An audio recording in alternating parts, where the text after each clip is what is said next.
Hello viewers, Puneet astrology में आपका फिर से स्वागत करता हूँ नए वीडियो के साथ।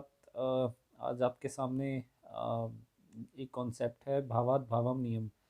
उसी के बारे में दोस्तों बात करने के लिए आज आपके सामने आया हूँ। और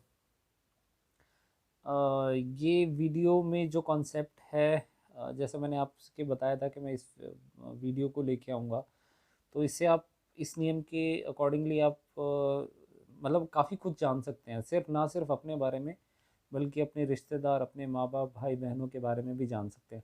तो दोस्तों, वीडियो शुरू करने से पहले रिक्वेस्ट करना चाहता हूँ कि प्लीज़ चैनल को लाइक, सब्सक्राइब, शेयर ज़रूर करें और बेल आइकन को प्रेस करना ना भूलें, so that you get the notification of my video. And दोस्तों, लेट्स गेट स्टार्टेड। बिना किसी विलम्ब के वीडियो स्टार्ट करते हैं। दोस्तों, भावात भावम नियम ये एस्ट्रोलॉजी में एक बहुत ही सिर्फ एक अपने बारे में ना जानकर आप काफ़ी कुछ जान सकते हैं, अपने रिलेटिव्स के बारे में, अपने हस्बैंड के बारे में।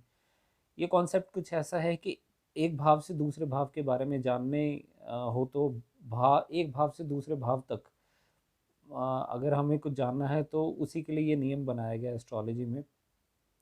तो दोस्तों, जैसे लगन आपका आपके बारे में बताता है, और आप ही से रिलेटेड जितने भी हाउसेस, 12 हाउसेस बताए गए हैं, तो जैसे फर्स्ट हाउस आप हैं तो सेकंड हाउस आपकी फैमिली है, थर्ड हाउस आपके छोटे भाई बहन है, फोर्थ हाउस आपके मदर हैं, फिफ्थ हाउस ऐसे आपके अपने बच्चों के बारे में जान सकते हैं। तो दोस्तों, इसी कॉन्सेप्ट में अ, हर भाव कुछ ना कुछ बताता है। वो आप ही के बारे में, वो हमें लगन से देखना होगा। पर ये भावात भावम नियम में क्या होता है कि अगर आपको अपनी मदर के बारे में जानना है, जैसे मदर के छोटे भाई बहन देखने हैं, हमें अच्छी तरह पता है कि थर्ड हाउस से हम छोटे भाई बहन देखते हैं, तो हमें अगर हम फोर्थ हाउस से काउंट करेंगे, छोटे भाई बहन देखते हैं, तो फोर्थ हाउस से अगर थर्ड हाउस काउंट करके तो हम सिक्स हाउस में पहुंचते हैं। तो यहाँ से हम जान सकते हैं आपके मदर के छोटे भाई बहनों के बारे में, यानी कि जो आपके मामा या मासी लगते हैं। अब हमें हमें पता है कि 11th हाउस से हम 11वां बड़े भाई बहन देखते हैं, तो हमें मदर के ही बड़े भाई बहन देखने, तो अपने वहाँ से काउंट करेंगे तो सेकंड हाउस में जाते हैं। तो सेकंड हाउस से हम अपने मदर के बड़े भाई बहनों के बारे में जान सकते हैं। तो दोस्तों, ये कॉन्सेप्ट कुछ ऐसा है कि अब हमें देखना है कि आपके फॉर एग्जांपल मान लीजिए थर्ड हाउस आपके छोटे भाई बहनों को रिप्रेजेंट करता है, तो हमें अच्छी तरह पता है कि सेवन्थ हाउस शादी का होता है। तो हमें अपने छोटे भाई बहनों की शादी के बारे में जानना है कि वो कब ट्रिगर हो सकती है, कब मतलब उनका हस्बैंड कैसा होगा, कैसी नेचर होगी उसकी, या उसके आपके साथ कैसे बनेगी।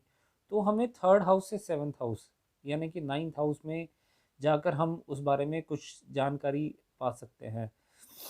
ऐसे ही मान लीजिए आपकी वाइफ सेवन्थ हाउस से हम देखते हैं, उसका नेचर कैसा होगा, या क्योंकि वो सेवन्थ हाउस का असेंडेंट है, उसके बारे में बताएगा। मगर हमें ये देखना है कि हमें आपकी पत्नी का प्रोफेशन कैसा होगा। तो टेंथ हाउस हमारा करियर रिप्रेजेंट करता है, तो हमें ये देखना होगा सप्तम से दशम भाव, यानी कि चौथा भाव। अगर आपका चौथा भाव स्ट्रांग है, वहाँ अच्छी राशि में प्लैनेट्स बैठे हैं, मान लीजिए फोर्थ हाउस का लॉर्ड फोर्थ में बैठा है, तो ये सिग्निफाई करता है कि आपकी वाइफ का प्रोफेशन बहुत अच्छा होगा, है ना। किस लेवल का होगा, ये सब चीज़ें आपको फोर्थ हाउस से जानने को मिलेंगी, किस तरह के प्लैनेट एस्पेक्ट कर रहे हैं। भावत भाव नियम में एक कॉन्सेप्ट ये भी है कि जैसे एक मान लीजिए सेकंड हाउस का लॉर्ड अपने से सेकंड हाउस थर्ड हाउस में जाता है, तो उसकी वृद्धि करेगा सेकंड हाउस की, है ना। तो अब जैसे मान लीजिए फोर्थ हाउस का लॉर्ड अपने से फोर्थ में चला जाता है, तो कहीं ना कहीं फोर्थ हाउस से रिलेटेड आपको पॉजिटिव रिजल्ट्स मिलते हुए देखने को मिलेंगे, है ना। इसके अलावा अगर कोई शुभ ग्रह का संबंध, शुभ ग्रह घर से बन रहा है, तो आपको शुभ फल में वृद्धि होते हुए मिलेगी। पर नेगेटिव हाउस का लॉर्ड, जैसे सिक्स्थ का लॉर्ड अपने से सिक्स हाउस में जाएगा, तो वो आपकी प्रॉब्लम्स में वृद्धि करता हुआ मिलेगा। जैसे अष्टम का लॉर्ड अपने से अष्टम चला गया, तो अष्टम भाव क्या है, उतार चढ़ाव का है। साथ ही साथ हमें ये भी है, अष्टम भाव हमारी उम्र भी बताता है, तो आपकी उम्र भी बढ़ जाएगी और आपके साथ लाइफ में आने वाले उतार चढ़ाव भी बढ़ेंगे। तो इस तरीके से आप उसको कॉन्सेप्ट को देख सकते हैं। अदरवाइज एक शुभ हाउस का लॉर्ड अब अपने से जैसे ऐसे ही स्थान में जाता है आगे, जैसे फिफ्थ का लॉर्ड फिफ्थ में नाइन्थ में चला गया, तो दोनों त्रिकोण हाउसेज है, तो यहाँ पर आपको पॉजिटिव रिजल्ट्स देखने को मिलेंगे। भावात भावम नियम में अब एग्जाम्पल के साथ दो तीन और चीज़ें डिस्कस करते हैं कि जैसे आपका मान लीजिए आपने अपनी नौकरी के बारे में देखना है कि मेरी नौकरी कब लगेगी, क्योंकि टेंथ हाउस से तो हम ओवरऑल आपका करियर देखते हैं कि किस तरह की ग्रोथ रहेगी, कैसे होंगे।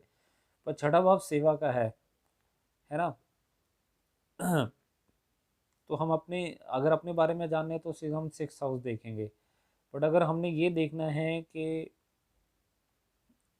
आपके फादर की सर्विस के बारे में जानना है या आपके मदर की सर्विस के बारे में जानना है, तो फादर जैसे टेंथ हाउस से देखते हैं, तो दशम से छठा भाव में जाके इसके बारे में आप जान सकते हैं।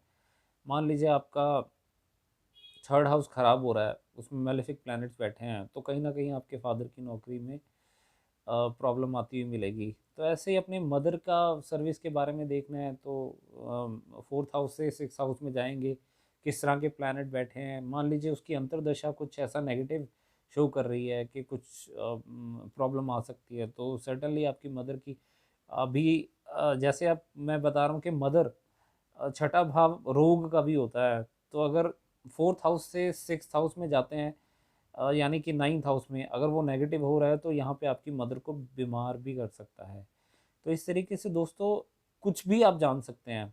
मान लीजिए आपको अपनी बड़ी बहन की शादी के बारे में, बड़ी बहन आपके 11th हाउस सिग्निफाई करता है, जो भी आपका बड़े भाई बहनों के बारे में बताता है। तो हमें ये देखना है कि बड़ी बहन की शादी कब होगी।